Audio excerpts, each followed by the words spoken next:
नमस्कार, आप देख रहे हैं डेट का प्रहार और मैं हूं आपके साथ जसलीन कौर। बात करेंगे इस वक्त की एक बड़ी खबर जो जम्मू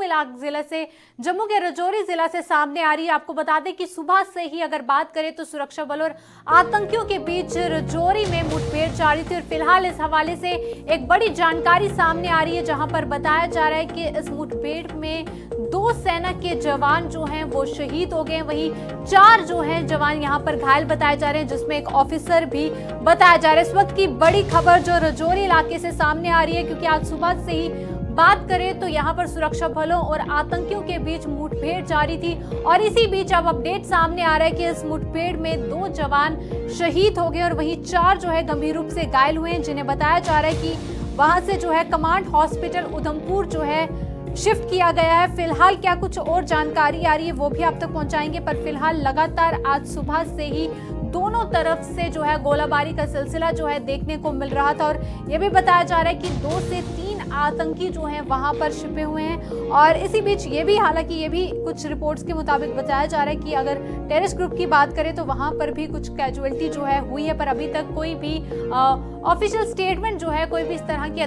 आधिकारिक पुष्टि जो है वो इस बात को लेकर अभी सामने नहीं आई है। पर फिलहाल की बड़ी अपडेट जो राजौरी एनकाउंटर के हवाले से सामने आ रही है, जहां पर 2 आर्मी जवान जो हैं शहीद हो गए और 4 जो है गंभीर रूप से घायल हुए, जिसमें से एक ऑफिसर भी बताया जा रहा है, जिसके बाद उन्हें वहां से इवैक्यूएट करके जो है कमांड हॉस्पिटल उधमपुर जो है पहुंचाया गया, जहां पर फिलहाल उनका इलाज जो है चल रहा है। फिलहाल लगातार तस्वीरें भी हम आप तक पहुंचा रहे हैं और पूरे इलाके की बात करें तो वहां पर लगातार तलाशी अभियान जो है वो चलाया जा रहा है। आज सुबह से ही जिस तरह से बताया गया था कि कुछ इनपुट्स थे और जिसके बाद वहां पर तलाशी अभियान चलाया गया और उसके बाद जो है दोनों तरफ से गोलाबारी का सिलसिला जो है वो देखने को मिला। और इसी बीच अब बड़ी खबर जो सामने आ रही है, जानकारी सामने आ रही है, इसमें बताया जा रहा है कि इसमें 2 आर्मी जवानों की बात करें तो शहीद हो गए हैं और 4 जो है गंभीर रूप से घायल हुए हैं, जिनका इलाज जो है कमांड हॉस्पिटल उधमपुर जो है उन्हें इवैक्यूएट किया गया और वहां पर फिलहाल जो है उनका इलाज जो है चल रहा है। इससे पहले बात करें तो जिस तरह के सूत्रों के हवाले से रिपोर्ट सामने आई थी कि सीआरपीएफ की बात करें तो जवानों की बात करें तो उन्हें जो है कुछ इनपुट्स जो हैं वो मिले थे और जिसके बाद पूरे इलाके में जो है जंगलों की बात करें तो वहां पर तलाशी अभियान जो है वो चलाया जा रहा था और एक अधिकारी ने यह बताया था कि पुलिस, सेना और सीआरपीएफ की एक संयुक्त टीम ने जो है क्षेत्र में आतंकवादियों की मौजूदगी के बारे में जो है विशेष सूचना पर जो है उसके बाद तलाशी अभियान चलाया और इसी दौरान जैसे ही संयुक्त टीम जो है संदिग्ध स्थान पर पहुंची और छिपे हुए आतंकवादियों ने उन पर गोलाबारी जो है वो शुरू कर दी और जवाबी कार्रवाई करते हुए मुठभेड़ जो है वो आज सुबह से ही शुरू हो गई। और इस बीच ये भी बताया जा रहा था कि थोड़ी देर तक जो है गोलाबारी दोनों तरफ से रुकी भी और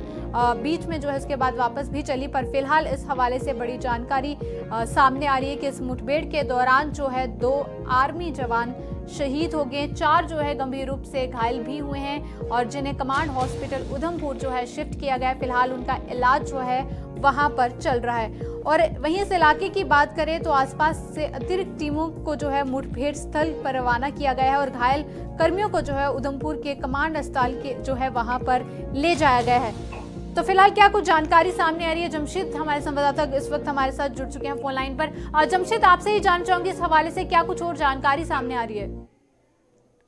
बिल्कुल 2 जवानों के शहीद होने की खबर सामने आ रही है और इसमें साथ साथ 4 जवानों के घायल होने की खबर भी सामने आ रही है। उसके साथ साथ पूरे इलाके में इंटरनेट को बंद कर दिया गया है और बड़ी खबर ये भी है कि इस वक्त एडीजीपी भी इस इलाके में पहुंचे हुए हैं। हालांकि ये दूर दराज का पहाड़ी इलाका, जंगल का इलाका है, जहाँ सुबह सर्च ऑपरेशन के दौरान सेना पर मिलिटेंटों ने फायरिंग की थी, जिसमें 6 के करीब जवान घायल हुए थे, जिनमें से ये बताया जा रहा है कि एक ऑफिसर, मेजर रैंक के ऑफिसर के साथ साथ 2 जवान शहीद हुए हैं और तकरीबन 4 के करीब जवान इसमें घायल भी हुए हैं, जिनके बारे में ये कहा जा रहा है कि उनको एयरलिफ्ट किया गया है उधमपुर आर्मी हॉस्पिटल के लिए। मगर जिस तरह की स्टेशन यहाँ बनी हुई है, क्योंकि इनकाउंटर साइड से तकरीबन 6 से 7 किलोमीटर पहले हमें यहाँ रोक लिया गया, आगे जाने की हमें इजाजत नहीं दी गई और पूरे इलाके में जम्मू कश्मीर पुलिस के साथ साथ सीआरपीएफ और सेना की काफी नफरी यहाँ देखने को मिल रही है। बिल्कुल जमशेद, अगर बात करें मिलिटेंट्स की तो क्या उनको लेकर कोई अभी तक कोई कैजुअलिटी इस तरह की कोई बात सामने आई है? इनका बहुत सारी खबरें हैं, जिस तरह हम कह सकते हैं, चाहे सोशल मीडिया की बात करें या इस तरह की अफवाहें बात करें कि 2 मिलिटेंट मार गिराएंगे, मगर इसकी कोई आधिकारिक तौर पर पुष्टि किसी तरफ से अभी तक नहीं हुई है और ना ही सेना की तरफ, ना जम्मू कश्मीर पुलिस की तरफ से किसी की तरफ से इसकी कोई पुष्टि अभी तक नहीं की गई है। इसलिए हम ये कह सकते हैं कि अभी तक अफवाहें ही हैं, इसको लेकर बहुत सारी आ रही है, किसी 2 कह रहा है, कोई 3 इस तरह सोशल मीडिया पर भी इस तरह की अफवाहें चल रही है, मगर अभी तक कोई आधिकारिक तौर पर इसकी पुष्टि नहीं है कि इस जंगल के अंदर कितने मिलिटेंट है, कितनों को मार गिराया गया है और इनकी तादाद कितनी है, ये अभी कहना मुश्किल है प्रिया। बिल्कुल, क्योंकि जमशेद लगातार बात करें इससे पहले जो है पुंछ इलाके के बाटादूरी इलाके की बात करें, वहां पर जिस तरह से आर्मी वाहन पर हमला किया गया और वहां पर लगातार उस इलाके में तलाशी अभियान चलाया जा रहा था और इस बीच राजौरी में जिस तरह से ये वाकया पेश आया, क्या लगता है कहीं ना कहीं क्योंकि लगातार यही देखा जा रहा है कि उन जंगलों में अभी भी आतंकी जो है वहां पर सक्रिय हैं और छुपे हुए हैं? जसलीन, बिल्कुल, अगर हम पहले ये बात कहें कि राजौरी और पुंछ को दोबारा मिलिटेंसी एक्टिव पिछले 2-3 सालों से काफी कोशिश हो रही थी, मगर नया साल यानी हम ये कह सकते हैं 2023 के शुरुआत पहले दिन ही राजौरी के ढांगरी इलाके में मिलिटेंटों ने कुछ घरों पर हमला किया, जिसमें 5 बेगुनाह लोगों का उन्होंने कत्ल किया। उसके बाद उसी घर के अंदर आईडी लगाई, उसमें 2 बच्चों की मौत हुई, 7 लोगों का वहां मिलिटेंटों ने कत्ल किया। उसके बाद फलियाना के अंदर हमने देखा है कि 2 आम नागरिकों को मार गिराया गया।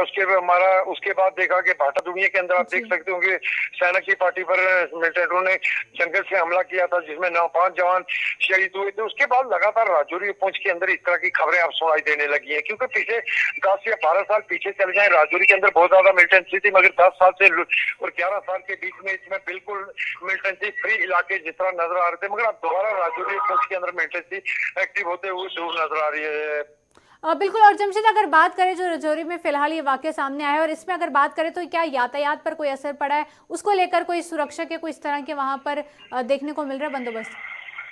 बिल्कुल, यातायात की अगर जहाँ तक बात करें तो मंदरगाला इलाका है तकरीबन कंडी से वहां से 5 से 6 किलोमीटर दूर। वहां पहले ही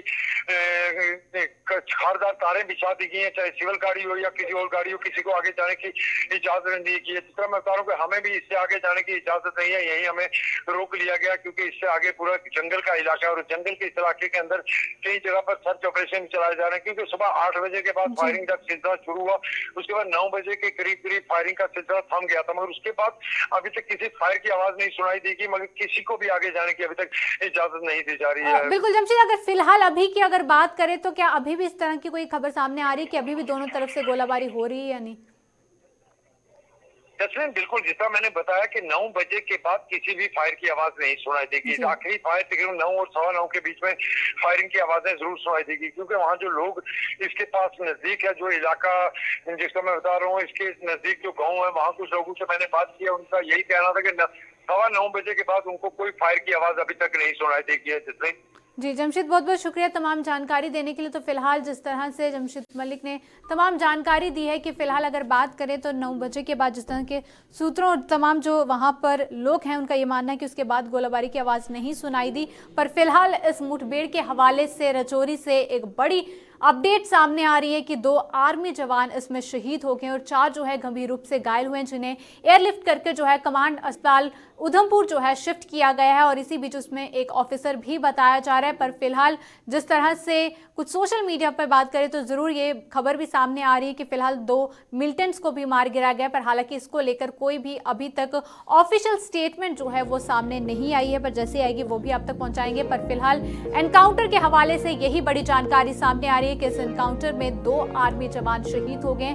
4 गंभीर रूप से घायल हुए, जिन्हें एयरलिफ्ट करके जो है उधमपुर के कमांड हॉस्पिटल में पहुंचाया गया, जहां पर फिलहाल उनका इलाज जो है चल रहा है, जिसमें से एक ऑफिसर भी बताया जा रहा है। बाकी इलाके की बात करें तो लगातार अभी भी तलाशी अभियान जो है चलाया जा रहा है। जिस तरह से इंटरनेट सेवाओं की भी बात करें तो फिलहाल उस इलाके में इंटरनेट सेवाओं को भी पूरी तरह से बंद जो है कर दिया गया है।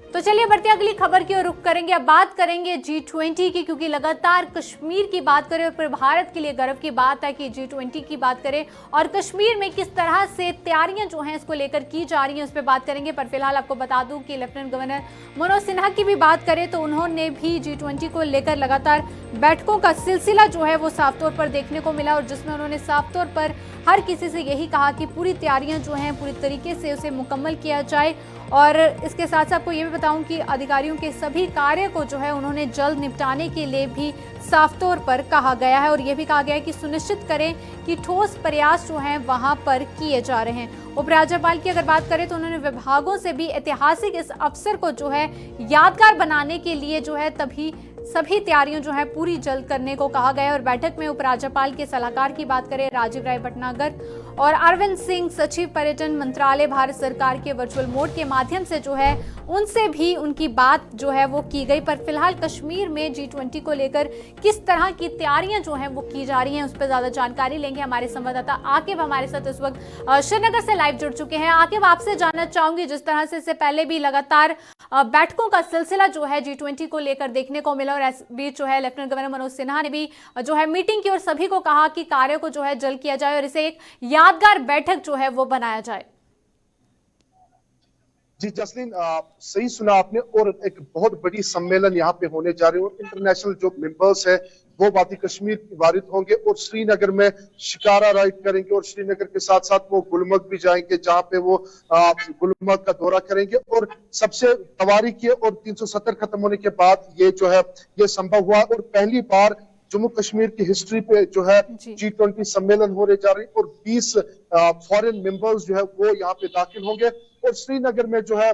G20 को लेकर जो तरह तरह की चीजें जो है सामने आ रही है, जैसे कि हमने आपको दिखाया कि कैसे जो है स्मार्ट सिटी के तहत G20 को भी तैयार की, G20 में जो काम है वो उसको तैयार किया जा रहा है। तो कुल मिला के जो है काम जो है काफी ज्यादा रफ्तार से जो चल रही है। लेकिन कुछ ही दिनों के बाद अब जो G20 का जो एक बहुत बड़ी सम्मेलन श्रीनगर में होने जा रहे और पहले वो श्रीनगर पहुंचेंगे और श्रीनगर पे जो है पहले वो शिकारा राइड करेंगे। शिकारा राइड के साथ साथ पहला दिन को गुजारेंगे, 22 को यहाँ पहुंचेंगे और पहला दिन जो है श्रीनगर के डल लेक में वो गुजारेंगे। उसके बाद जो है गुलमर्ग में पहुंचेंगे। तो गुलमर्ग में जो अभी जो सूरत हाल है उसको ठीक किया जाता है, रोड्स में मैक्सिमाइजेशन की जाती है, साइड बनाए जाते हैं या तरह तरह की चीजें जो है वो की जाती है। श्रीनगर या गुलमर्ग रोड को ठीक किया जा रहा है। तो कुल मिला के अब कुछ बचे हैं जब फॉरेन डेलीगेट्स आएंगे और पहली बार जम्मू कश्मीर हिस्ट्री में जो है G20 सम्मेलन होने जा रहे हैं। और हाल ही में जम्मू कश्मीर के जो ADGP विजय कुमार ने उन्होंने कहा कि जब वो चिली डल सैर करेंगे या चिली डल में वो शिकारा राइड करें तो मैरीन कमांड उसको गौर करेंगे। तो आप खुद अंदाजा लगा सकते हैं कि किस प्रकार से और किस तरीके से जो है इस G20 सम्मेलन को लिया जा रहा है। और बताया जा रहा है कि ये सम्मेलन इसमें खास तौर टूरिज्म को प्रमोट किया जाएगा और कश्मीर टूरिज्म, क्योंकि कश्मीर मेहमान नवाजी और कश्मीर खूबसूरती के लिए मानी जाती है। तो जब G20 मेंबर्स जब यहाँ पे आएंगे, जब सम्मेलन होगी, एक अच्छी छवि जो है पूरे मुल्क में जाएगी, पूरे दुनिया में जाएगी, क्योंकि G20 जो मेंबर्स है ये पूरे दुनिया के अलग अलग हिस्सों से आएंगे। तो G20 एक प्रमोशन है, जो मेंबर्स यहाँ पे आएंगे खुद में एक प्रमोशन है। तो कुल मिला के पूरे कश्मीर में जो है तैयारियां मुकम्मल हो चुकी हैं। अब कुछ ही दिनों के बाद जो है फाइनल टच दिया जाएगा। और सिक्योरिटी की मैं बात करूंगा तो सिक्योरिटी को भी जो है बढ़ाया गया। अभी श्रीनगर में जो नाके बढ़ा दिए गए और तलाशी अभियान जो है वो भी तैयार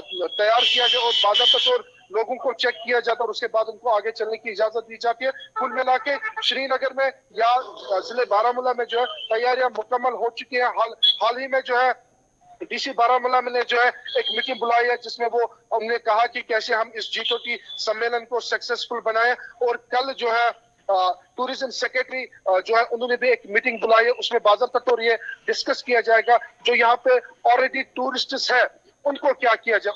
उनके लिए क्या डूज एंड डोंट्स है वो उसमें जिक्र की जाएगी और बाज़ाब्ता तौर गाइडलाइन दी जाएगी, तब जाके लोगों को भी दिक्कत नहीं होनी चाहिए। और जो यहाँ पे ऑलरेडी जो पर्यटक देश भर से आए हैं या मुल्क के अलग अलग या दुनिया के अलग अलग जो पर्यटक यहाँ पे उनको भी दिक्कत नहीं होनी चाहिए। तो पूरी तरीके से तैयारियां और G20 सम्मेलन एक बहुत बड़ा इवेंट है अपने आप में। और खुशकिस्मती है कि जम्मू कश्मीर के दिल श्रीनगर में होने जा रहा है, एक बहुत बड़ी कामयाबी है और एक प्रमोशन है, खुद में एक प्रमोशन है। और बाकी पूरी दुनिया के अलग अलग हिस्सों से जब यहाँ पे डेलीगेट्स आएंगे वो खुद में एक प्रमोशन है। तो ये अच्छी बात है कि G20 के जो बाकी प्रोजेक्ट्स है, G20 को मद्देनजर रखते हुए G20 के बाकी प्रोजेक्ट्स है वो भी अब मुकम्मल होने जा रहे हैं। तो कुल मिला के जो है G20 की तैयारियां मुकम्मल, यहाँ पे हम कह सकते हैं कि फाइनल टच पे है। जी जसलीन, बिल्कुल आकिब, जिस तरह से आपने भी बताया कि एक हिस्टोरिकल ये इवेंट जो है होने वाला है और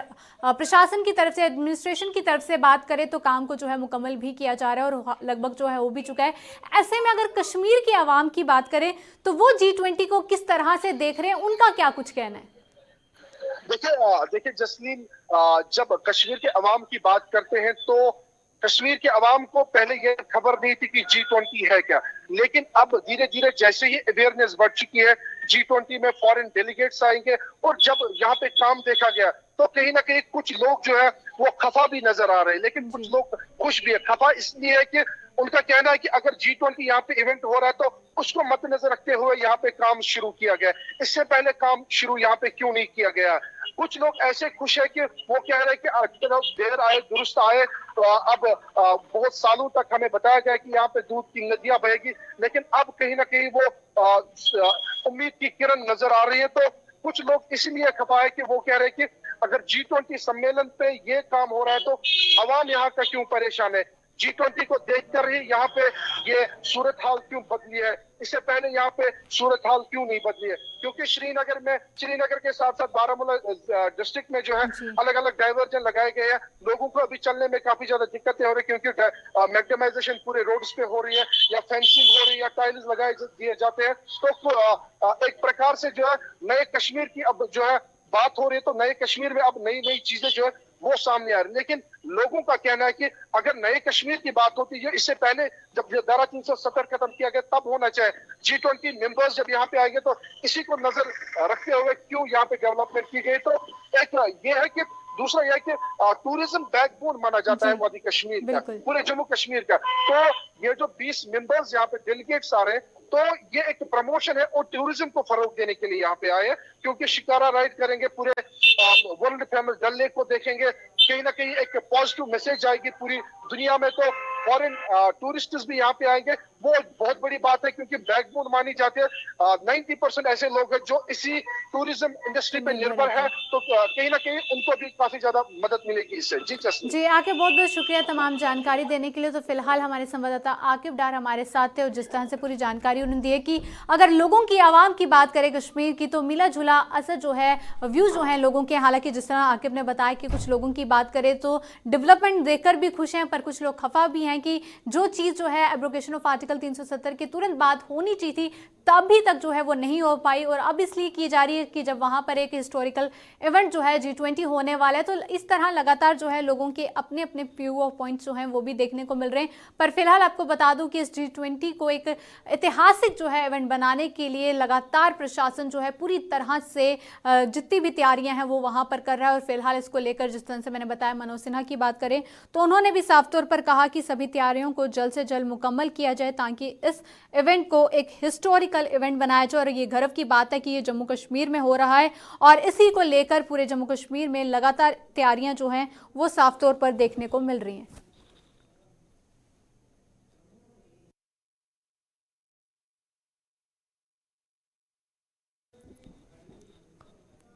तो चलिए बढ़ते हैं अगली खबर की ओर रुख करेंगे। अब बात करेंगे उधमपुर जिला की, जहां पर हम बुनियादी सुविधाओं की बात करते हैं कि प्रशासन लगातार लापरवाही जो है देखने को मिलती है। और इसी तरह की एक और लापरवाही देखने को मिली है, जहां पर उधमपुर के इलाके की बात करें तो बताया जा रहा है कि दुकानदार काफ़ी ज़्यादा नाराज़ हैं, क्योंकि उस सड़क के बाहर जो है काफ़ी ज़्यादा गड्ढे जो हैं देखने को मिले, और जिसको लेकर वहाँ पर दुकानदारों ने प्रदर्शन भी किया। सैला तालाब मस्जिद के बाहर अगर बात करें तो वहाँ पर बताया जा रहा है कि एक गड्ढा जो है वो वहाँ पर है, और जो कहीं ना कहीं तमाम हादसों को भी न्योता दे रहा है। वहीं स्थानीय दुकानदारों ने इसी को लेकर अपना विरोध प्रदर्शन जो है वो भी किया। और इसी बीच ये भी बताया जा रहा था कि दुकानदारों की तरफ से एक अलग तरीके से जो है इस गड्ढे को ख़त्म करने के लिए कुछ इस तरह का उपाय जो है वो भी किया गया। वो क्या किया गया वो जानकारी भी लेंगे, पर लगातार दुकानदारों की भी नाराज़गी देखने को मिली। इस सैला तालाब मस्जिद के बाहर अगर बात करें तो वहाँ पर इस गड्ढे को लेकर लोग काफ़ी ज़्यादा परेशान है। उधमपुर से हमारे संवाददाता किशोर इस वक्त फोन लाइन पर हमारे साथ जुड़ चुके हैं। किशोर, आपसे ही जानना चाहूंगी क्या परेशानी है और लोगों का वहां पर क्या कुछ कहना है?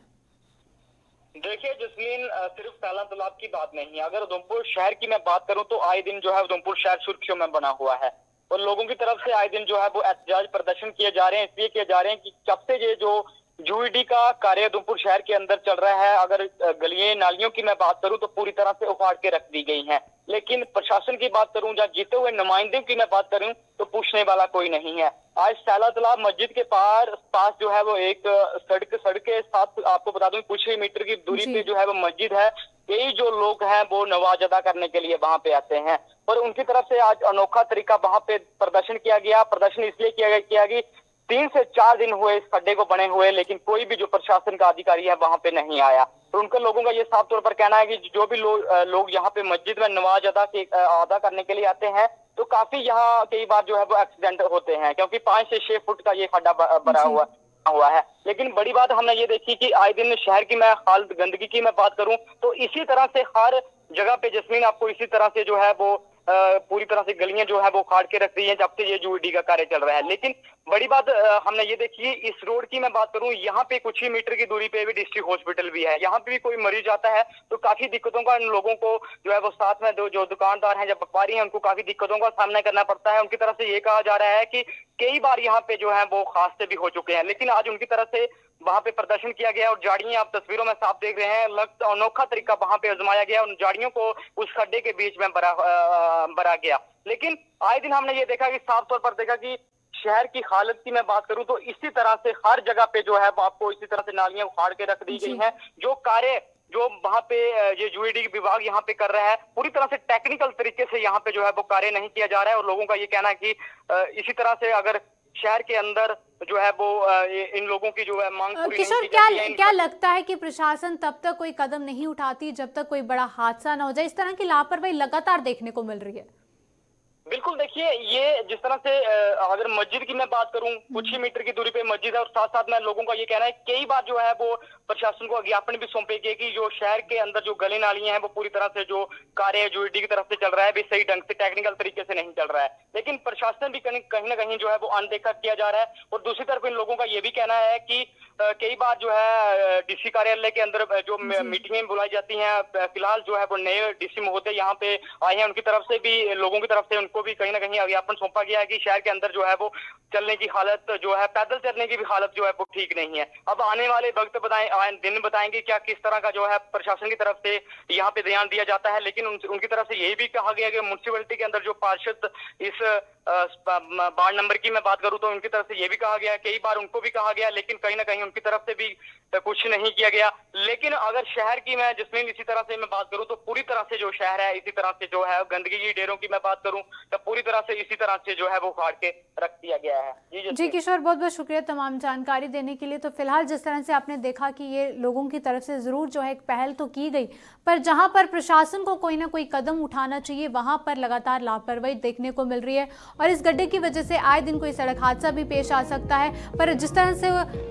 उधमपुर से अगर बात करें तो किशोर ने भी ये कहा कि सिर्फ एक ही जगह नहीं, बात करें तो तमाम शहर में इसी तरह से अलग अलग जगहों में इसी तरह देखा जाता है कि प्रशासन की लापरवाही, चाहे हम गंदगी की बात करें या इस तरह से सड़क की खस्ता हालत या गड्ढे हैं, और जिससे जो है लगातार एक्सीडेंट्स भी देखने को मिलते हैं। तो फिलहाल के लिए यही उम्मीद करेंगे कि प्रशासन जल्द से जल्द जो इस मसला है उसे हल करे ताकि कोई बड़ा यहाँ पर हादसा जो है वो ना हो जाए। तो फिलहाल के लिए आज के स्टेट के प्रहार में बस इतना ही। बाकी खबरों के लिए आप देखते रहें JK चैनल। नमस्कार।